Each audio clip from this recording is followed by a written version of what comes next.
Hola chicos, hoy vamos a comenzar con la clase número 5 de la lección 2 del libro de clase, ¿cierto? Que ya estamos en la unidad número 2, la República Romana. El objetivo de esta clase es que ustedes van a comprender las características de la República Romana y van a analizar la expansión del territorio de la civilización romana. Antecedentes.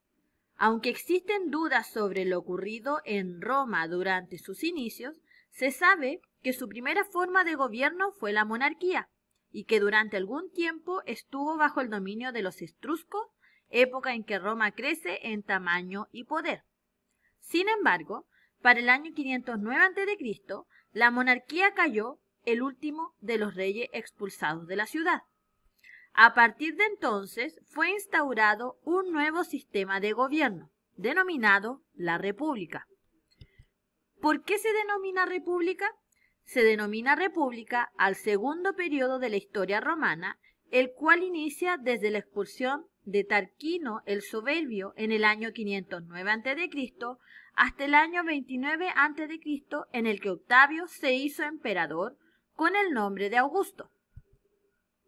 En esta etapa, de Roma se convierte en la primera potencia del mundo antiguo, con numerosas colonias en Europa, Asia y África, gracias a su política expansionista y al hecho de contar con un poderoso ejército disciplinado y muy bien organizado. También corresponde a este periodo al fortalecimiento de sus instituciones políticas y la difusión de la cultura helénica. Al lado de estos logros positivos, surgieron problemas sociales profundos como la lucha entre ricos y pobres, patricios y plebeyos, y las rivalidades entre caudillos ambiciosos que se disputaban el poder. Organización política. Durante este periodo se adoptaron algunas instituciones de la monarquía y se crearon otras. Instituciones y magistraturas. Los cónsules eran autoridades que ejercían funciones de gobierno, funciones militares y la administración de justicia. En este periodo, el rey fue sustituido por dos cónsules, que se controlaban mutuamente. Al término de su gobierno, no tenían que dar cuenta al Senado sobre sus funciones. En caso de peligro nacional, los cónsules nombraban un dictador con poderes absolutos, cuya función no podía durar más de 6 meses. El Senado. Durante la República, el Senado era la misma institución que en la monarquía, que en la etapa anterior, y sus funciones eran de consulta y asesoramiento a los cónsules. En este sentido, dirigía la administración interna y la política externa del gobierno romano. Las asambleas. Las asambleas, llamadas también comicios, fueron de 3 clases. Primero estaba la asamblea curial, era la institución más antigua, conformada por la reunión de los patricios, convocada por el rey, y se reunían al pie del Capitolio. El voto de la mayoría de las curias constituía el voto del pueblo. La segunda sería la asamblea centurial. Era una asamblea militar que se reunía por grupos de 100 hombres. Al jefe de cada grupo se le llamaba centurión. Las asambleas eran convocadas y dirigidas por los cónsules en el campo Marte. Con el voto mayoritario aprobaban las leyes y elegían a los cónsules. Y por último, la asamblea tribal, que era la asamblea de la plebe, agrupados por tribus, presidida por el tribuno, y sus acuerdos y plebiscitos tenían carácter de ley.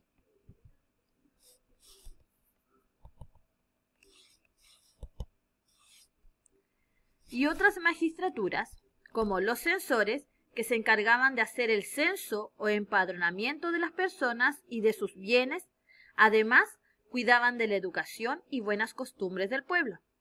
Los cuestores, que eran los contadores que recaudaban los impuestos y administraban el tesoro público. Los prestores, estos funcionarios, administraban justicia, fueron los forzadores del derecho romano, y los ediles que conformaban la organización municipal. Sus funciones eran el de velar por el aprovisionamiento y vigilancia de los mercados, la limpieza de las calles, mantenimiento de los caminos y carreteras y la organización de los Juegos Olímpicos. Aquí pueden observar, ¿cierto?, algunos de los cargos que se ocupaban en este periodo de la República, como el cónsul, el pretor, censor, senado, los patricios, comicios, tribunos y plebeyos, ¿cierto? Todo esto eran magistrados que poseían funciones políticas, judiciales, como también fiscales. Expansión territorial durante la República. Durante la República fue expandiendo su dominio territorial, lo que lo convirtió en la principal potencia política militar de la época. Estas conquistas fueron posibles gracias a su fuerza militar, la que radicaba en un ejército disciplinado y eficiente que contaba con avanzados armamentos y técnicas bélicas. Para administrar los nuevos territorios y las enormes riquezas derivadas de botines de guerra, impuestos y el comercio exterior, Roma amplió su eficiente organización burocrática. Esta progresiva expansión tuvo grandes repercusiones sociales. Mientras los patricios y plebeyos enriquecidos se vieron favorecidos con el aumento de las tierras, la intensificación del comercio y el acceso a mano de obra esclava, otros sectores se empobrecieron. El descontento social, especialmente de la población campesina y de aquellos que carecían de propiedades, pronto derivó en nuevas luchas sociales que buscaron cambiar la desigual repartición de la tierra. ¿Cuáles fueron las consecuencias de la expansión romana?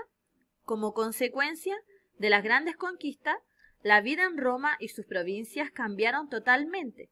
Esto debido a la intercalación cultural de los pueblos que habían sometido, por la riqueza acumulada en la élite de la sociedad romana y por el poder y prestigio que había ganado el ejército romano. Hubieron consecuencias políticas, donde Roma se convirtió en la primera potencia del mundo antiguo, dueña de extensos territorios de grandes riquezas. Los territorios conquistados se transformaron en provincias romanas, con un gran gobernador y procónsul en el gobierno de cada una de ellas y un séquito de funcionarios a su orden. Las autoridades y funcionarios públicos llegaron a corromperse por falta de control en un territorio tan vasto. Aparecieron caudillos con ansias de poder, lo que ocasionó en guerras civiles. Consecuencias sociales. Surgió una sociedad con grandes desigualdades donde la clase rica estaba representada por los nobles, patricios, y la otra pobre representada por los plebeyos. La mayoría de la clase media murió en las batallas y los pocos que regresaron vendieron sus pequeñas propiedades a los ricos. Los pobres se levantaron contra los ricos y el Senado, originando las luchas sociales. Consecuencias económicas. Al lado de los patricios ricos surgió una nueva clase llamada los caballeros. Estos fueron financieros, banqueros, mercaderes y armadores. Consolidaron el latifundio, es decir, acumulando extensas tierras bajo un solo dueño, generalmente en los países conquistados. Aparecieron también las grandes sociedades financieras, como los bancos de explotación minera y de recaudación de impuestos. Intensificaron el mercado de esclavos por la existencia de numerosos prisioneros de guerra y por los contactos con los puertos de Oriente, originando de este modo el abaratamiento de la mano de obra. La agricultura decayó enormemente por la competencia del trigo importado, que se vendía a un precio más bajo que el nacional, y por la despreocupación de los latifundistas.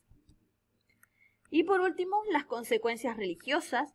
Las creencias religiosas evolucionaron, especialmente por la imitación que hicieron de los dioses griegos. Construyeron templos y estatuas para consagrar a los dioses que habían asimilado. En resumen, las fronteras romanas se expandieron durante el siglo gracias a su enorme poder militar y a la eficiente organización burocrática impuesta en cada nuevo territorio. Pero el dominio de Roma era mucho más que control militar y administrativo. Junto con expandir sus fronteras, los romanos extendieron también su forma de vida y su cultura en un proceso conocido como romanización.